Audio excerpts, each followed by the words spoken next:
Alors juste, je vais vous demander de vous présenter pour ceux qui vont nous écouter, qui vont regarder cette vidéo. Vous présenter devant les étudiants, dire qui vous êtes, ce que vous faites, et cetera. Alors, je m'appelle Borghildur Hjartardóttir et je suis islandaise.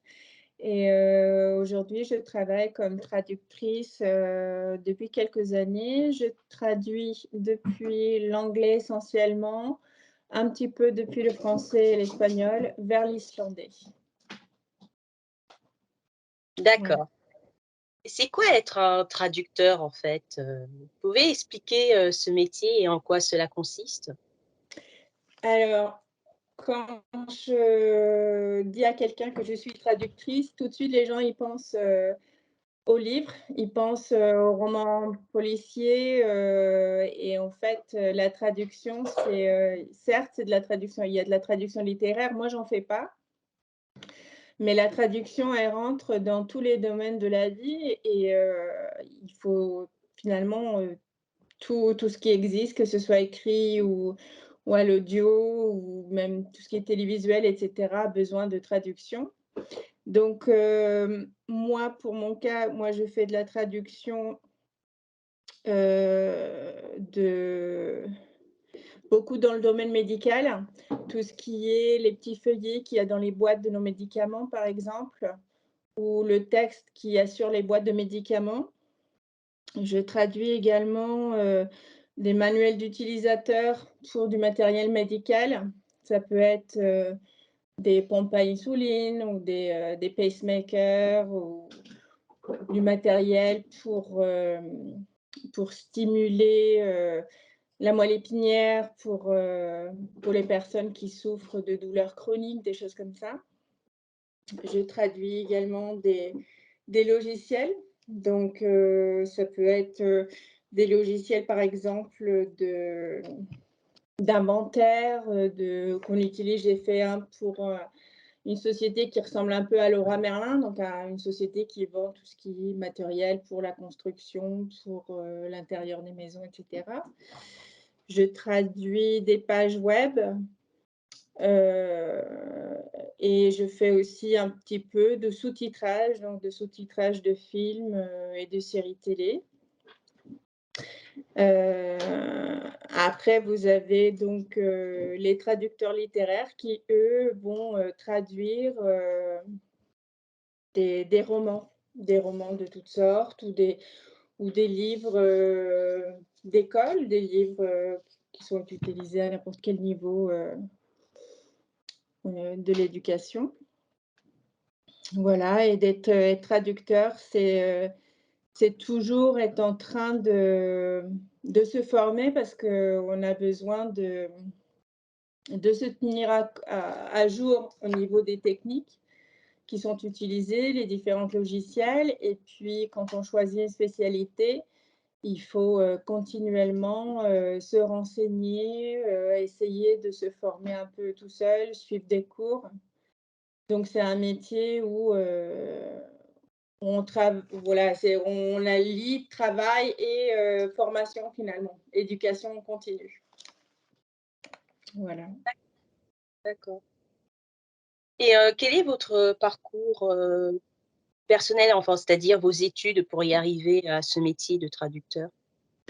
Alors j'ai, à la base une licence, en langue, une licence en espagnol et français comme deuxième langue.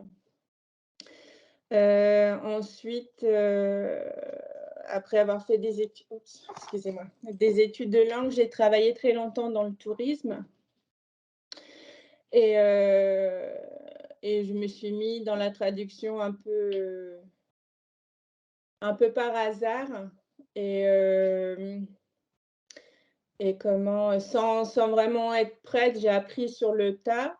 Après j'ai fait un break, j'ai retourné dans le tourisme et puis là, depuis 2021, je suis à nouveau dans la traduction. En 2020 et 2021, j'ai fait une formation avec une école en France qui s'appelle Edven, une formation pour, traduire depuis le français vers l'anglais.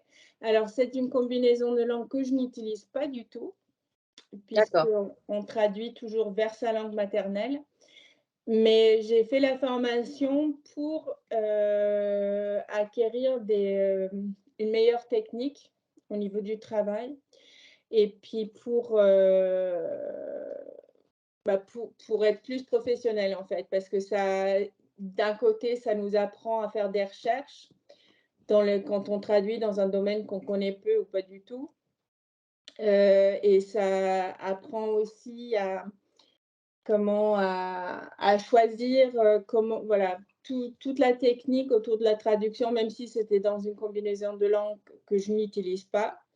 Il y avait aussi un côté, pratique par rapport à l'installation en tant que traducteur, tout ce qui est, la recherche de clients, comment, se mettre en avant, comment se vendre, comment valoriser le service qu'on propose, comment fixer ses tarifs, comment négocier avec les agences de traduction, comment chercher des clients directs pour avoir des tarifs plus intéressants, et cetera.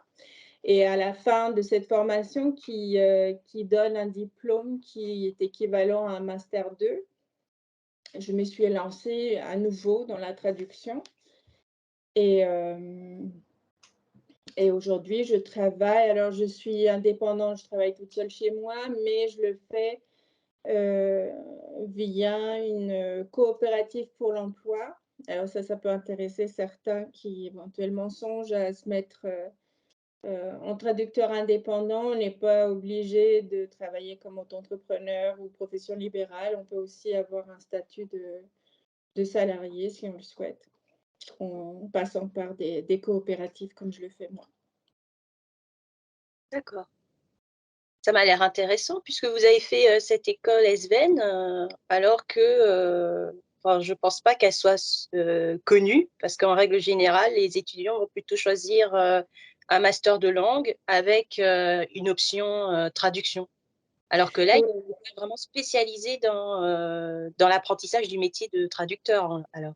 tout à fait. Adven est spécialisé dans la traduction et ils offrent, toutes sortes de formations. Alors moi, j'ai pris, celle-ci. Après, il y a des formations, qui m'aurait intéressé si ça avait été dans une combinaison de langues que j'utilise, mais on peut faire des formations spécialisées par exemple, la traduction financière, la traduction dans le domaine légal, la traduction médicale. Il y a différents types de formations, plus une mini-formation que j'ai pris moi aussi pour tout ce qui est installation, pour le côté administratif, qui est très, très intéressant. Mais ça doit être difficile de traduire, des textes très médicaux parce qu'on a des termes que même en français qu'on ne connaisse pas parce qu'on n'est pas du tout spécialisé dans la médecine. Ça doit être compliqué de traduire, ces types de textes. Si c'est des maladies rares ou des maladies chroniques ou, ça doit être difficile, je pense. Oui, tout à fait, mais c'est aussi, une façon pour le traducteur de mieux gagner sa vie parce que, c'est important, en fait, de choisir une spécialité quelle qu'elle soit pour pouvoir valoriser son travail, pour demander des tarifs plus importants parce que, justement, on n'est peut-être pas nombreux à travailler dans ce domaine-là et ça demande aussi, par exemple, le médical comme je fais moi, ça demande beaucoup d'efforts, surtout au début, quand on commence, de lire beaucoup de textes, du coup, moi, dans ma langue, cible, donc dans l'islandais, pour me familiariser avec le vocabulaire parce que souvent, je pense que quand on traduit vers le français, c'est peut-être un peu plus facile parce que là, il y a plus de documents qu'on peut trouver en ligne, il y a des meilleurs dictionnaires, anglais-français, par exemple, dans tous les domaines que ce qu'on peut trouver en islandais. Hem, mais on est obligé, en effet, au départ, de passer beaucoup de temps à faire des recherches. Donc c'est pas que regarder le texte en anglais et puis le taper à l'islandais, il faut aussi prévoir du temps de recherche déjà pour comprendre, parce que des fois on ne comprend pas, complètement le texte ou alors parce qu'il nous manque des mots et des fois ça peut être un peu compliqué à trouver. Mais après, ça dépend. Dans la pharmacologie, par exemple, tout ce qui touche au, alors ça s'appelle en français, je l'avais noté justement pour vous le dire. Parce qu'en anglais, ça s'appelle un SMPC, mais ouais, et la QRD, c'est en anglais, ça s'appelle Quality Review of Documents, et c'est quand on revoit les notices pour les médicaments. Pour ce genre de texte-là, et il y a des templates qu'on peut trouver sur le site, par exemple, de l'Agence européenne du médicament, et des templates qui existent dans toutes les langues. Et là, vous avez une grande partie de la base, finalement, de chaque document qui est déjà traduite et auquel il faut vraiment se tenir. Et après, le reste, ça va être forcément en fonction du médicament, en fonction de la pathologie qui est concernée par le médicament, il va y avoir des termes et des informations différentes qu'il faudra rechercher. Mais voilà, ça demande du travail de recherche pas mal. D'accord. Mais comment faites-vous si vous n'arrivez pas à traduire malgré tous les documents que vous pouvez retrouver sur ce site? Alors si on est vraiment coincé, qu'on ne comprend pas, ou parce qu'on ne trouve pas d'informations sur le mot, alors moi j'utilise d'autres langues des fois. Par exemple, j'ai un mot en anglais, j'ai du mal à le comprendre, je vais chercher, par exemple en français, est-ce que je trouve des informations en français à ce sujet-là? Ça va peut-être m'aider à comprendre. Si je ne trouve pas, je contacte le chef de projet. Si le chef de projet n'est pas capable de m'expliquer, il contacte le client directement.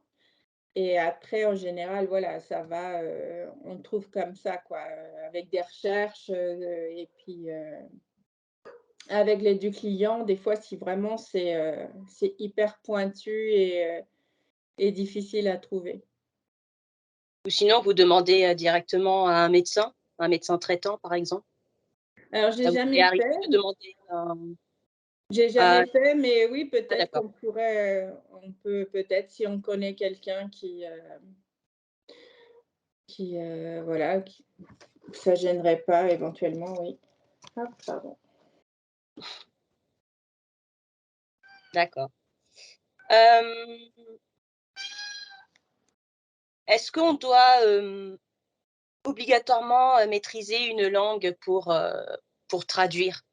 Par exemple, dans votre cas, est-ce qu'on est obligé de maîtriser, le français ou l'anglais ou l'espagnol pour pouvoir traduire dans votre langue, l'islandais? Oui, C'est il obligatoire. vaut mieux.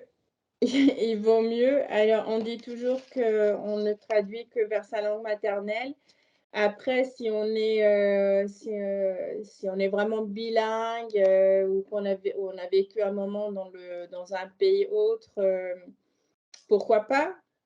Moi, ça fait 24 ans que je vis en France. Ça m'arrive très, très rarement, mais ça m'est déjà arrivé de traduire depuis l'islandais vers le français.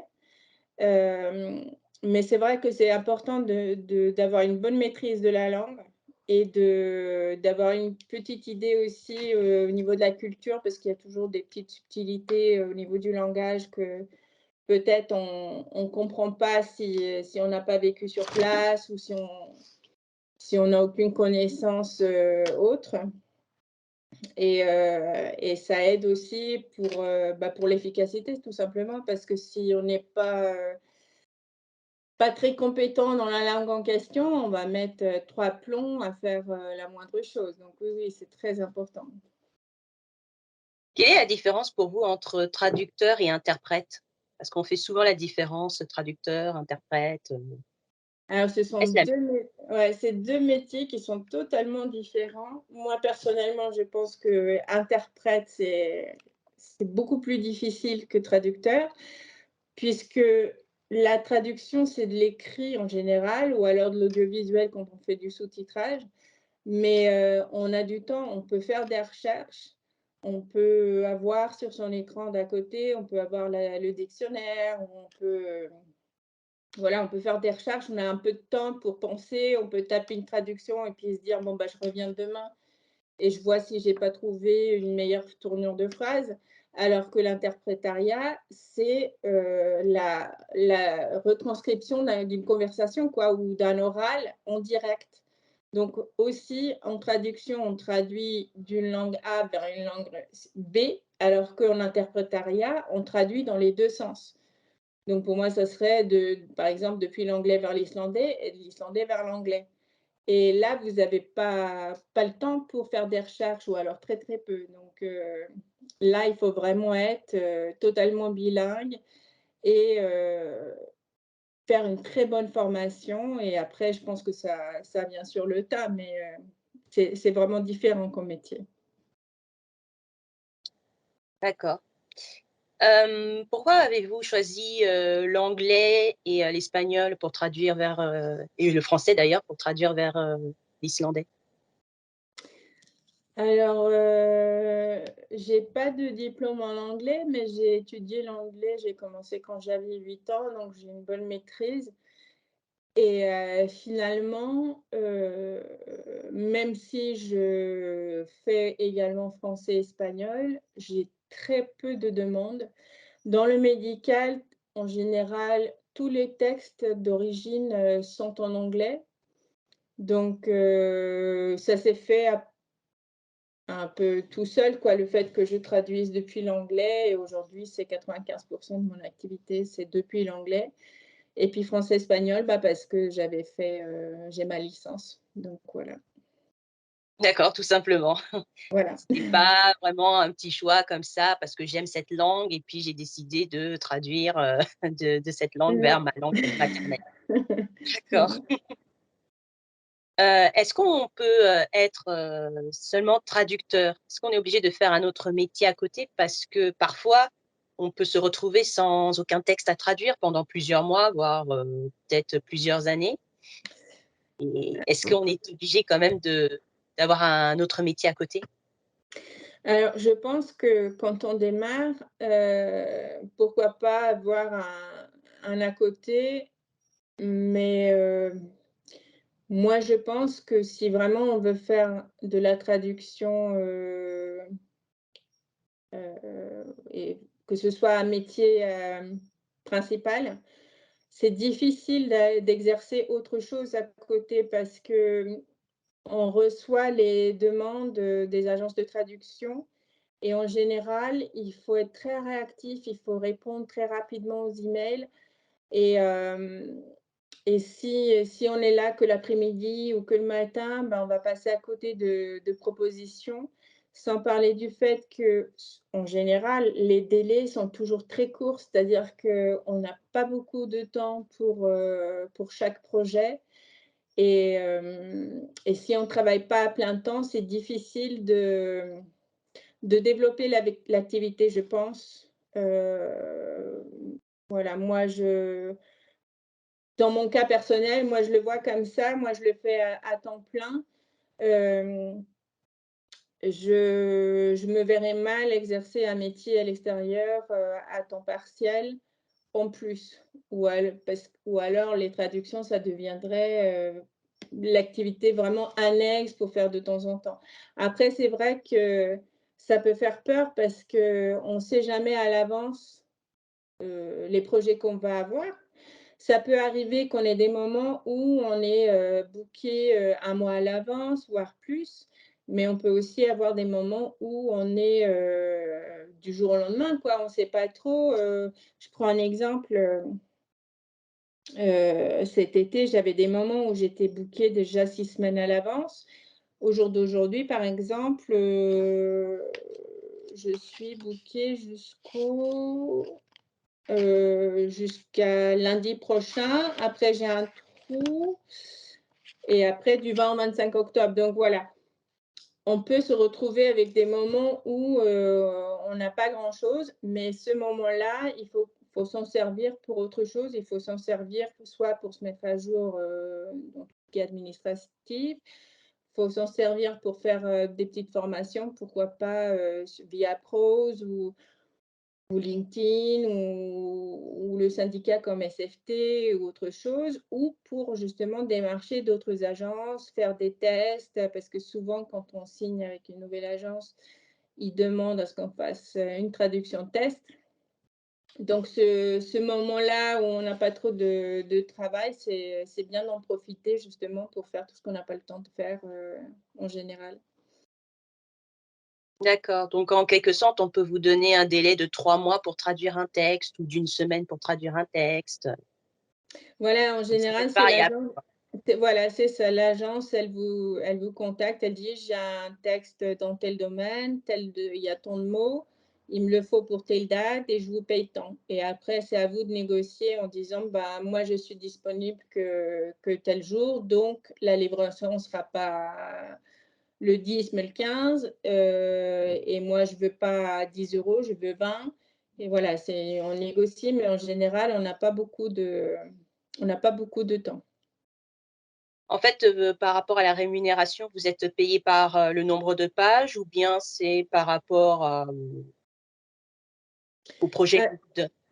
alors, en général, en traduction, sauf pour la traduction littéraire, heu, tout le reste est payé au mot. Quand on fait du sous-titrage, c'est payé à la minute audio. Mais sinon, voilà, moi, quasiment tout ce que je fais, c'est payé au mot. Après, quand on fait de la relecture, quand on lit le texte qui a été traduit par un autre traducteur, en général, c'est payé à l'heure. D'accord, vous faites aussi de la relecture de traducteurs, d'accord. Voilà, oui, Pour, vérifier s'ils n'ont pas fait d'erreur ou des choses comme ça? c'est ça, tout à fait, oui. D'accord. Hem Est-ce que vous utilisez des outils pour traduire, par exemple, des dictionnaires, comme vous m'avez dit? Est-ce que vous Mmh. utilisez aussi, par exemple, DeepL? Parce que c'est vrai que c'est un outil qui est, incroyable parce qu'on met, par exemple, une phrase et puis, le logiciel nous le traduit, directement. Est-ce que vous utilisez, des livres de grammaire et tout ça pour traduire vos textes? Alors, j'ai des livres de grammaire, j'ai des dictionnaires en ligne que j'utilise tous les jours. Après, des choses comme, DeepL ou Google Translate ou des choses comme ça, je pense que surtout DeepL, je sais qu'il y a des traducteurs français qui s'en servent, mais parce que, ça peut aider, dans les grandes langues, comme le français, par exemple, où vraiment il y a beaucoup de matériel et c'est plutôt fiable. Pour l'islandais, c'est pas du tout le cas, donc moi, je peux pas m'en servir. Après, vous avez, en fonction du projet, on va travailler. Des fois, on est juste sur Word, auquel cas il y a rien. Des fois, on a des logiciels de traduction et dans ce cas-là, en général, il existe une base de données, donc un dictionnaire interne propre au client en question ou à l'agence et donc ça aide également puisqu'on peut faire des recherches, dans le glossaire ou alors voir, des phrases qui ont été semblables, qui ont déjà été traduites, comment elles ont été traduites et cetera, donc ça aide également. D'accord, donc le DeepL, ça n'existe pas dans votre langue, en islandais? Ça Alors, ils sont en train de le développer. J'ai travaillé pour eux une fois. Ils avaient fait un espèce d'essai, en fait. Ils avaient trouvé un certain nombre de mots, qu'ils avaient traduits en utilisant, je pense, l'intelligence artificielle et après c'est moi qui ai relu derrière et je leur ai fait un feedback sur la qualité de la chose.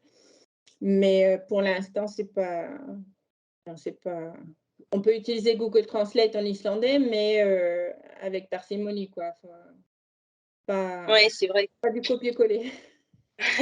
C'est vrai que dans Google Traduction, ils ont tendance à traduire mot à mot, donc du coup, ça peut être incompréhensible. Donc C'est ça. C'est ça. mais en fait, ça ressemble à quoi l'islandais? Parce qu'en fait, on voit en France, à quoi ressemble l'allemand, l'espagnol, l'anglais et cetera, mais l'islandais, ça ressemble à quoi en quelque sorte? Ça ressemble un peu à de l'allemand, à de l'anglais ou, un mélange des Ouais, 2? Ouais, un peu, c'est-à-dire que alors c'est une langue germanique, c'est la langue d'origine des pays nordiques et à partir de là, vous avez ils se sont développés donc le norvégien, le suédois et le danois et le féroïngien, je crois qu'on dit comme ça. Donc il y a, des choses qui sont un peu semblables à l'allemand, par exemple, pour tout ce qui est déclinaison, des mots, ça ressemble un peu à l'allemand. Après, il peut y avoir des mots en anglais qui ressemblent un peu, hem, mais le plus proche, je pense que ça serait, le danois, voilà, le danois, le norvégien. D'accord et c'est une langue difficile, l'islandais ou Ouais, un peu. non? Ah d'accord, d'accord. Parce qu'on dit souvent que c'est le français qui est difficile parce que comme vous traduisez du français vers l'islandais, donc Oui. je pense que ça doit être difficile pour vous de traduire du français vers, l'islandais parce qu'on dit que le français est une langue difficile alors c'est pour ça que Oui, oui, d'accord donc oui, oui, c'est ça. Oui, oui, en effet, ce sont 2 langues un peu compliquées, c'est vrai. d'accord, donc l'islandais est une langue difficile, d'accord. Ouais. D'accord. Ça met on mettrait du temps à apprendre cette langue alors? Ouais, vous mettrez un peu de temps, ouais. C'est beaucoup au niveau du grammaire et puis, un peu la prononciation aussi, mais ouais, Ouais, surtout le grammaire, je pense. Mmh. d'accord. Hem,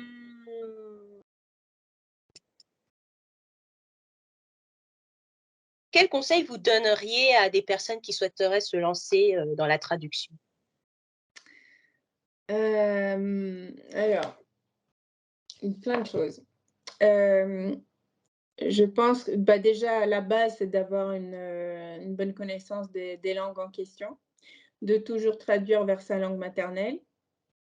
Je pense que c'est important aussi, de se former donc pas forcément, chez Edven, mais on peut faire la SFT par exemple, ils font des petites formations, d'1 jour sur, l'installation, en tant que traducteur indépendant et ça c'est très intéressant parce que ça touche un peu à tout ce qui est autour donc notamment, les tarifs, la facturation, les clients, comment les trouver, comment les garder, voilà, ça c'est intéressant pour avoir des bonnes bases, pour commencer. Ensuite, choisir une spécialité. Alors c'est peut-être difficile au départ quand on commence, surtout si on n'a pas un domaine de prédilection spécialement. Souvent on commence en faisant du général, donc on traduit un peu de tout. Moi j'ai fait, des listes d'ingrédients, aussi bien sur de la nourriture que sur des bouteilles de shampoing, de la publicité, des campagnes, de tourisme, du médical, des sites web, enfin, on fait un peu de tout et puis, petit à petit, on va voir soit parce qu'il y a une demande plus importante dans un domaine que dans un autre ou alors parce que, on se rend compte qu'il y a un certain type qui nous plaît plus qu'un autre. Peut-être que ça va être, le sous-titrage ou n'importe quoi d'autre, voilà et donc essayer de se former, plus dans ce domaine-là, se spécialiser plus dans ce domaine-là. Ça permet aussi de mieux cibler les clients et de demander des tarifs plus intéressants. Se mettre sur, prose.com, heu, où on peut, bah, ça aide pour trouver des clients ou pour être trouvé par les clients, surtout si on prend l'abonnement payant, avec lequel on a accès aussi à un certain nombre de mini webinaires, ou des formations et cetera. Un profil sur LinkedIn aussi. Essayer de se mettre en contact avec, des agences de traduction ou des clients, peut-être si on a un domaine de prédilection et qu'on connaît les entreprises qui pourraient avoir besoin de traducteurs et de ne pas hésiter à se mettre en avant, à les contacter, à envoyer une candidature. Moi, un de mes plus gros clients, je l'ai eu sur LinkedIn, j'avais vu un poste où il cherchait un traducteur dans une langue que je ne connais pas Et au culot, j'ai mis un commentaire sur le post en disant: «Au fait, vous chercheriez pas quelqu'un, pour l'islandais?» Et ils ont dit: «Bah si, justement», et voilà, j'ai fait les tests et maintenant ça va faire 3 ans que je travaille avec eux. Donc voilà et puis, par rapport au travail lui-même, pas travailler, couché dans le canapé, avoir un vrai bureau avec, tout ce qu'il faut, plusieurs écrans, ça aide énormément. Une imprimante, se fixer des horaires aussi parce qu'on peut facilement au départ, faire des heures, à la rallonge et c'est vrai que des fois c'est nécessaire, mais faire attention quand même de pas trop abuser non plus. Se fixer, un prix minimum en dessous duquel on n'ira jamais, et vraiment rester ferme là-dessus. Pas hésiter à négocier parce que les agences souvent, elles proposent des tarifs, juste ridicules et quand on refuse et qu'on demande plus, souvent, ça passe, comme une lettre à la poste, en fait, ils avaient largement le budget pour, mais bon, ils ont tenté le coup, donc ça, pas hésiter. Et puis, quoi d'autre? Voilà, essayer de se former, régulièrement, faire des petites formations. Il y a plein de choses qu'on peut trouver sur internet qui peuvent nous aider à être plus efficaces. Voilà, c'est à peu près tout, je pense. Et pendant ces formations, qu'est-ce que vous apprenez pendant les formations, dans votre Hop, pardon. Alors, des formations, moi j'en ai fait, donc 2 pour tout ce qui est l'installation, donc le code administratif, la négociation des prix, comment calculer, le juste prix et cetera. J'ai fait des formations aussi pour le sous-titrage, donc ça concerne l'usage des logiciels par exemple ou les techniques parce que le sous-titrage, c'est différent de la traduction, classique, écrite puisque on a une limite de caractères à la seconde et hem et donc on peut souvent pas traduire la totalité de ce qu'on entend. On est obligé de choisir et vraiment traduire que l'essentiel pour que les gens puissent comprendre, le film. Donc j'avais fait des formations là-dessus. Il y a des formations aussi sur le voice over pour tout ce qui est après, doublé, les films qui sont doublés après. Hem, Qu'est-ce que j'ai fait d'autre comme formation? Mmh. Je me souviens plus. Mais sur Prose, je me suis inscrite à plein de enfin, j'ai mis dans mon panier plein de formations différentes parce qu'ils ont des formations où aussi où ils parlent de différentes, moi, par exemple, dans le médical, différentes, processus ou même de l'anatomie parce que moi, je suis pas médecin, j'ai jamais fait de médecine, biologie et cetera, juste pour mieux comprendre le corps et pour que ce soit plus facile après pour moi en fonction des traductions que j'ai.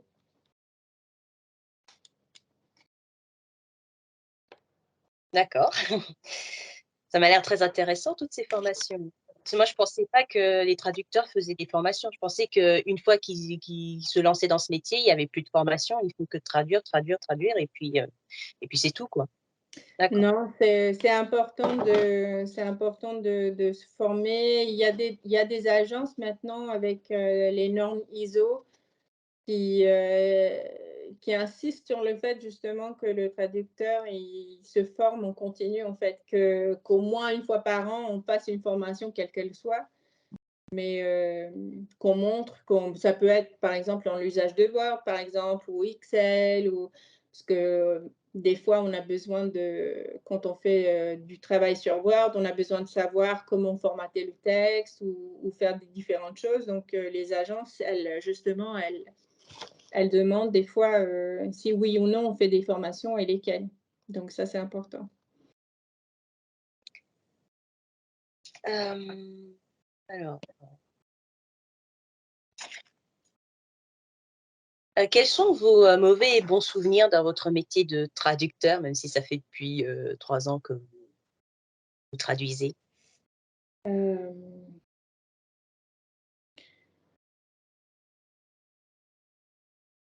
Bah, il y a pas forcément de mauvais, plutôt des souvenirs de projets qui ont été difficiles. Un des premiers très difficiles que j'ai fait, c'était, de français vers l'islandais et c'était un document qui détaillait la construction d'un chalet de luxe à Chamonix. Donc ça partait de enfin, le début de la construction, quoi. C'était vraiment le tout jusqu'au fêtage, enfin, avec des mots vraiment spécialisés, dans la construction, jusqu'au contenu des placards, quoi, les verres, les assiettes, le home cinéma, et cetera et ça, c'était, un texte qui était vraiment, difficile pour moi parce que je connaissais que dalle, à la construction et il a fallu que je contacte dans la famille, des personnes qui étaient du métier, quoi, déjà pour tester les mots et puis pour comprendre certaines notions et cetera. Donc ça, c'est un projet qui m'a vraiment pris, beaucoup, beaucoup de temps et qui a été difficile.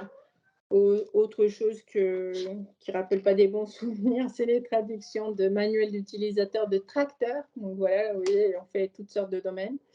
Donc les tracteurs, c'est pas du tout mon kiff. Donc les manuels d'utilisateurs de tracteurs, ça rappelle pas forcément des bons souvenirs pour moi.